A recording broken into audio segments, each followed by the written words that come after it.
코로나가 악화되면서 버지니아주가 야간 통행 금지령을 내리고 메릴랜드는 실내 식사를 금지시키는 등 새 제한 조치를 취하고 나섰습니다.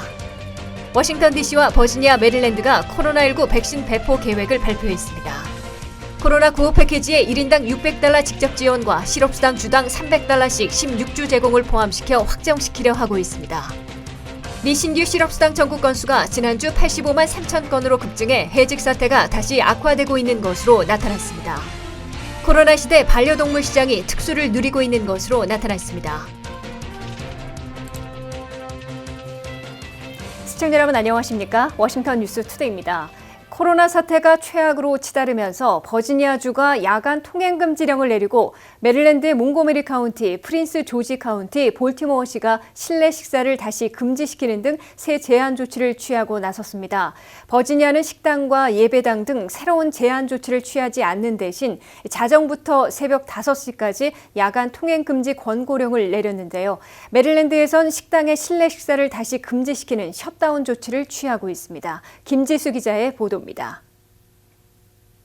미국의 코로나 사태가 백신 접종 시작 시기에 하루 사망자 3,000명, 새 감염자 22만 명, 입원 환자 10만 명을 넘기며 가장 최악으로 악화되자 워싱턴 일원에서도 새로운 제한 조치들을 잇따라 발령하고 있습니다.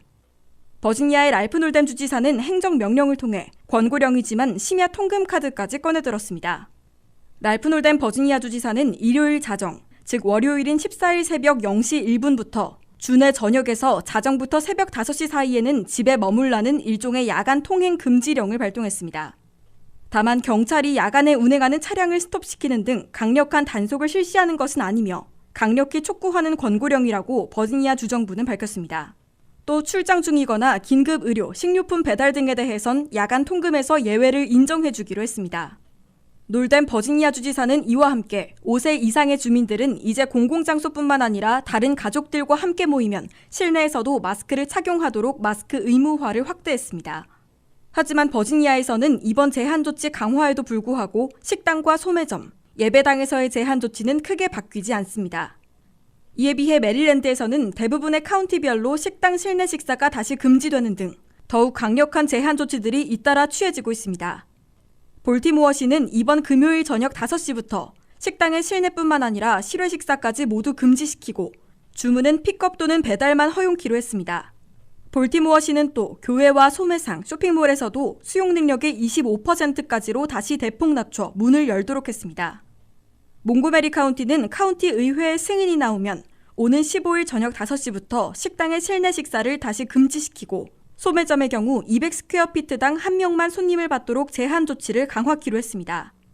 프린스 조지 카운티는 16일부터 한 달간 실내 식사를 다시 금지시키고 야외 식사는 수용 능력의 50%로 낮춰 영업하도록 조치했습니다. 또 MGM 등 카지노와 소매점들은 수용 능력의 25%로 대폭 낮춰 고객들을 받도록 제한 조치를 다시 강화했습니다. WKTV 뉴스 김지수입니다. 워싱턴 DC와 버지니아, 메릴랜드주가 코로나19 백신 배포 계획을 발표했습니다. 워싱턴 DC는 6,800개, 버지니아는 7만 개, 메릴랜드는 15만 개의 백신을 12월 중순에 공급받게 되는데요. 의료진과 너싱홈 관련 직원, 경찰과 교육 종사자 등 필수 근로자들이 우선 접종 대상입니다. 랄프 놀뎀 버지니아 주지사는 내년 5월이나 6월이 돼야 일반 주민들에게 접종이 가능할 것으로 내다보고 있습니다. 박남주 기자의 보도입니다. 코로나19 백신이 15일 첫 배포될 예정인 가운데 워싱턴 DC와 버지니아, 메릴랜드가 화이자 백신의 배포 계획을 발표했습니다. 화이자 백신은 최근 영국 정부가 실제 사용을 긴급 승인한 백신으로 1차분이 첫 배포돼 미국에서는 내년 2월까지 총 1억 명에 접종될 예정입니다. 먼저 워싱턴 DC는 6,800개의 화이자 백신을 의료진에게 우선 배포합니다. 현재 DC의 의료진은 8만여 명으로 이번에 배포된 백신으로 10% 미만의 의료진이 먼저 접종받게 됩니다. 연방정부는 인구 비례로 계산해서 백신을 할당하고 있는데 DC 의료진은 대부분 DC에 거주하지 않고 있습니다. 뮤리엘 바우저 DC 시장은 8만여 명의 의료진 중 약 75%가 메릴랜드와 버지니아에 거주하고 있다면서 의료진을 위해 보다 많은 백신이 필요하다고 밝혔습니다. 바우저 DC 시장은 백신 오퍼레이션 팀에 편지를 보내 DC의 경우에는 의료진이 대부분 이웃하는 버지니아와 메릴랜드에 거주하고 있는 만큼 이번에 배정된 백신의 숫자는 실제 의료진에 비해 턱없이 부족하다 전한 바 있습니다. 버지니아는 첫 배포를 위해 12월 중순에 7만 개의 백신을 공급받습니다. 우선순위는 필수 노동자들과 위험에 처한 기저질환자들에게 주어집니다. 의료진과 롱텀케어 거주자들에게는 우선적으로 백신이 제공됩니다. 릴리아 피크 버지니아 주정부 전염병 전문가는 50만 명이 우선순위자로 분류된다고 말했습니다. 랠프 놀덴 버지니아 주지사는 우리는 모든 사람들이 충분한 백신을 공급받기를 기대한다면서 하지만 충분히 공급되기까지는 시간이 걸릴 것이라고 말했습니다. 놀뎀 주지사는 모든 버지니아 주민들이 5월 말이나 6월은 돼야 백신을 접종받을 수 있을 것으로 예상했습니다. 마지막으로 메릴랜드는 이번 첫 배포에서 총 15만 개의 화이자 백신을 공급받습니다. 레리 호건 주지사는 우선 의료진과 널싱홈 직원들에게 화이자 백신을 제공한다고 밝혔습니다. 호건 주지사에 따르면 12월 중순에 받게 되는 15만 개의 화이자 백신은 메릴랜드 의료진의 절반에게만 공급될 수 있는 상황입니다. 메릴랜드는 배포 1단계에서 의료진, 널싱홈 직원과 그 거주자, 그리고 경찰과 교육 관련 근로자들에게 우선 백신을 제공한다는 계획입니다. 내년 5, 6월께 일반인들에게도 백신이 배포되면 백신약은 무료로 미국 국민들에게 제공되지만 백신 주사를 놔주는 것에 대한 비용은 청구될 수도 있습니다. 백신 제공자는 환자의 공공 또는 민간보험회사, 보험 미가입 환자의 경우 보건자원 및 서비스국의 공급자 구호지원금에서 이 비용을 환급받을 수 있습니다. CDC에 따르면 2021년 안에는 모든 성인이 백신을 접종할 수 있지만 더 많은 연구가 나오기까지 어린이에게 코로나 백신이 제공되지 않을 수 있다고 알리고 있습니다. WKTV 뉴스 박남주입니다. 코로나 구호 패키지가 일주일 막판 조율에 돌입한 가운데 백악관이 1인당 $600씩 성탄절 이전에 입금을 약속하고 초당하는 실직자들에게 주당 $300씩 16주 제공을 강조하고 나서 두 가지 방안이 모두 채택될지 주목되고 있습니다. 코로나 구호 패키지 최종안이 1인당 $600 직접 지원과 연방 실업수당 주당 $300씩의 16주 제공을 둘 다 포함시켜 18일까지 법안으로 확정시키려는 워싱턴의 움직임이 본격화되고 있습니다. 한면택 기자의 보도입니다. 당초보다 일주일 늦은 18일까지 연방 예산안에 포착해 통과시키려는 코로나 구호 패키지가 백악관의 1인당 $600 직접 지원과 초당안의 연방 실업수당 주당 $300씩 16주 제공을 모두 포함시키는 최종안으로 모색되고 있습니다. 백악관은 총 규모를 $9,160억 달러로 초당안보다 $80억 달러 늘리면서 미국민 1인당 $600씩 직접 지원을 다시 포함시키는 대신에 연방 실업수당 주당 $300는 제외시켰습니다.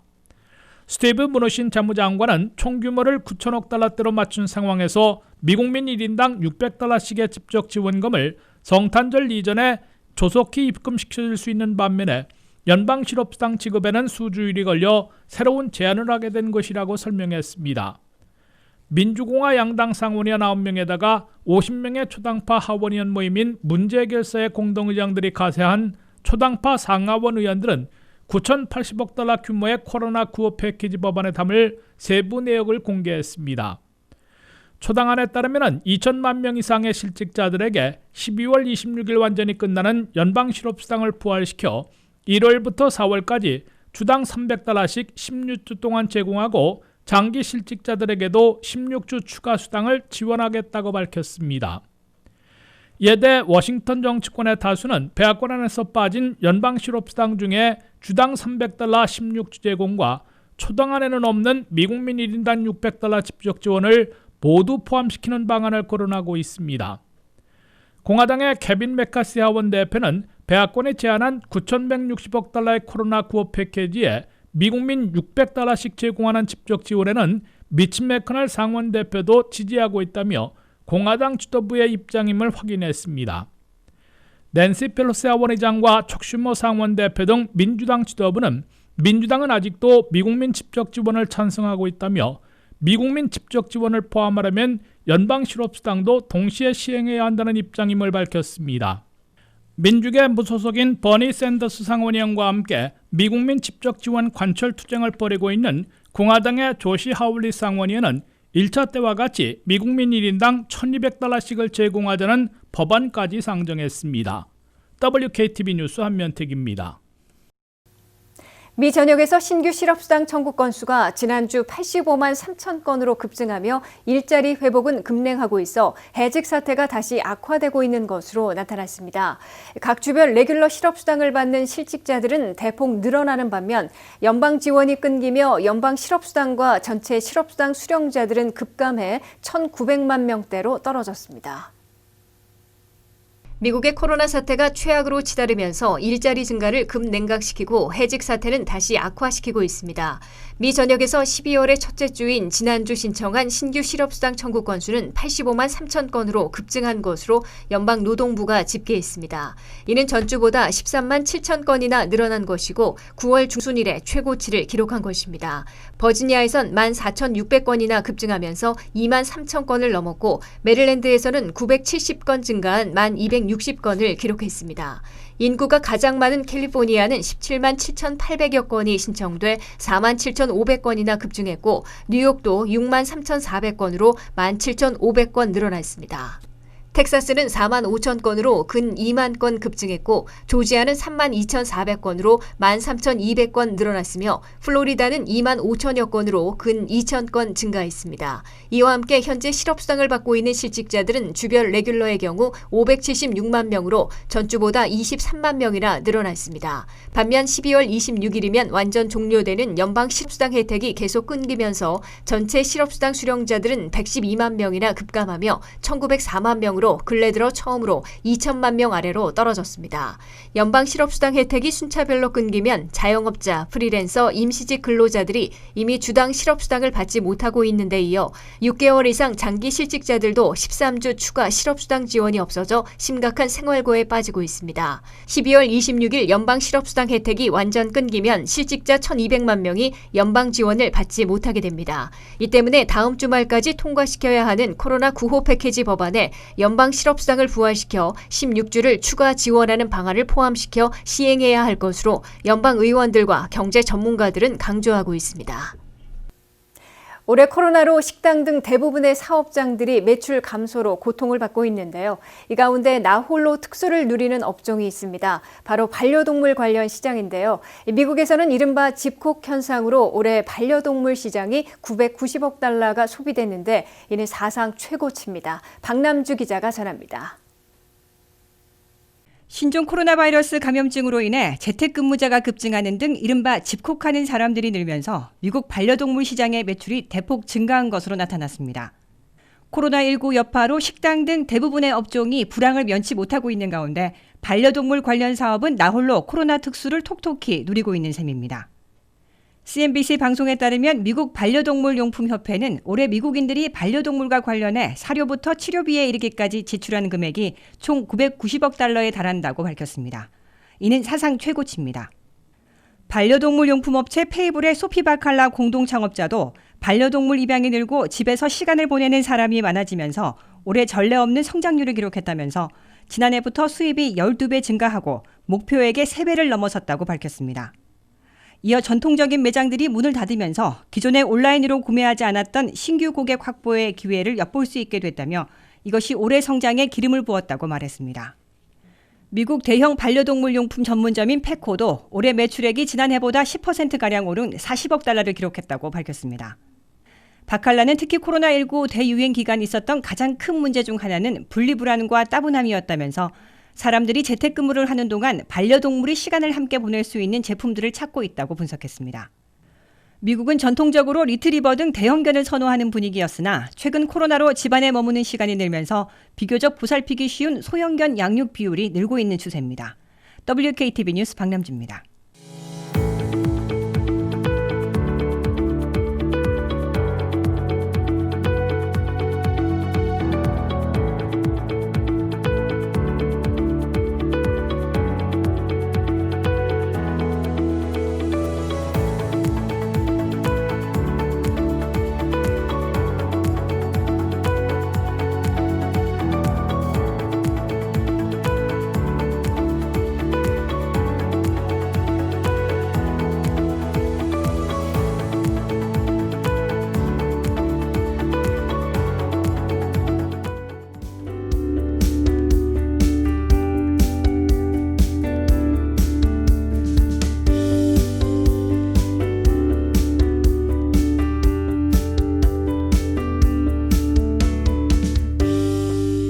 이상으로 워싱턴 뉴스투데이를 마치겠습니다. 시청해주신 여러분 고맙습니다.